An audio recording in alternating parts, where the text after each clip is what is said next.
Kalau ada yang terlihat tidak menyenangkan, ujian-ujian yang membuat antum terasa berat, jangan mengeluh. Di Quran tidak ada ayat keluhan. Tidak ada ayat keluhan. Kalau ada satu ayat untuk mengeluh, maka saya orang pertama kali yang akan mengeluh. Perhatikan, sifat musibah sekalipun tidak menyenangkan, berat bagi kita teman-teman sekalian, dia diikat dengan ayat-ayat yang lainnya. Ayat pertama, Allah tidak akan titipkan musibah itu yang terasa berat kecuali bagi orang yang sanggup untuk mendapatinya.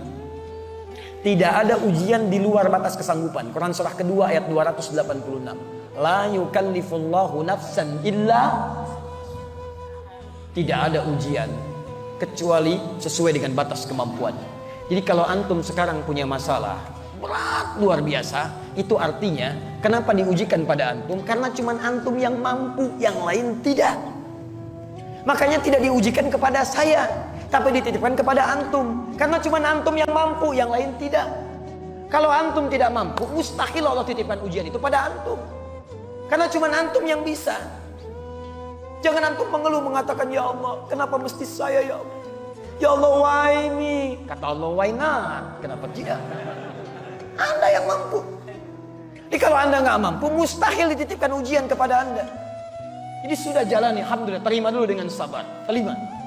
Yang kedua teman-teman sekalian, setelah itu rumus yang kedua, setiap persoalan sesulit apapun akan bersanding dengan solusi yang semudah luar biasa. Persoalan paling sulit disebut dengan usrun, solusi termudah disebut dengan yusrun. Ketika Allah menurunkan usrun, maka disandingkan dengan yusrun. Inna ma'al usri yusra, fa inna ma'al usri yusra. Dalam setiap kesulitan ada kemudahan. Makanya ini rumus Quran, keluarkan dalam bentuk solusi psikologis. Begitu datang masalah, kalimat Quran tadi ramu dalam kalimat kita. Lihat kalimatnya, datang masalah pasti selesai. Saya pasti bisa. Saya pasti bisa, pasti selesai. Itu kalimat terjemahan yang bagus. Setiap ada kemudahan, setiap ada kesulitan, ada solusi, pasti selesai. Ini secara psikologi membuat kita lebih mudah. Jadi kalau antum sedang punya masalah, langsung hadirkan. Insya Allah saya mampu. Pasti selesai. Pasti selesai. Nggak ada persoalan yang nggak ada solusinya. Jadi ketika keyakinan itu ada, sekarang yang praktekkan orang Jepang. Orang Jepang lihat, ya maaf, ketika mereka punya persoalan, saya pasti bisa. Kamu bisa, kamu bisa. Taklukkan benteng, benteng Takeshi, boleh ditaklukkan.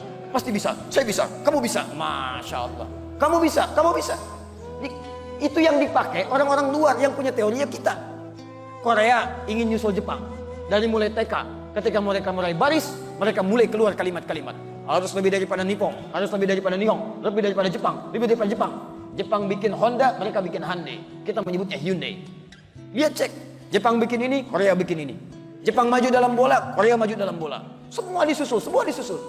Kamu bisa, kamu bisa. Yang punya teorinya kita, yang punya praktekan orang lain. Kalau sudah seperti itu teman-teman sekalian, terima dan lihat sifat yang ketiga. Setiap persoalan ada solusi. Yang ketiga, sifat Allah ingin menjadikan setiap solusi itu mudah kita dapatkan. Quran surah yang kedua ayat 185. Yuridullahu bikumul yusra wa la yuridu bikumul usra. Dengan persoalan itu Allah inginkan hidup kita jadi lebih baik, lebih mudah dibandingkan dengan sebelumnya. Prinsip yang ketiga, maaf, ujian itu diturunkan oleh Allah kata Al-Quran untuk meningkatkan kualitas hidup kita, bukan ingin membuat hidup kita bermasalah. Sebentar ya, sebentar. Anak SD kalau ingin lulus SMP, ke SMP, ujian tidak. Berarti ujian itu untuk menguji kemampuan dia supaya masuk ke SMP. SMP kalau ingin ke SMA, ujian tidak. Ujian itu bukan ingin memberikan beban, tapi ingin meningkatkan pengetahuan supaya pengetahuannya setara dengan SMA. Naik SMA ke kampus, demikian seterusnya. Jadi hukum kehidupan kalau ingin meningkat kualitasnya mesti lulus ujian. Saat antum diberikan masalah oleh Allah, itu artinya antum ingin dinaikkan kelasnya supaya lebih tinggi kelas dalam kehidupan. Makanya ketika manhaj ini hadir dalam kehidupan kita, kalau ada masalah berat, berarti antum ingin diangkat setinggi-tingginya oleh Allah Subhanahu wa taala dalam tingkat yang terbaik dalam kehidupan.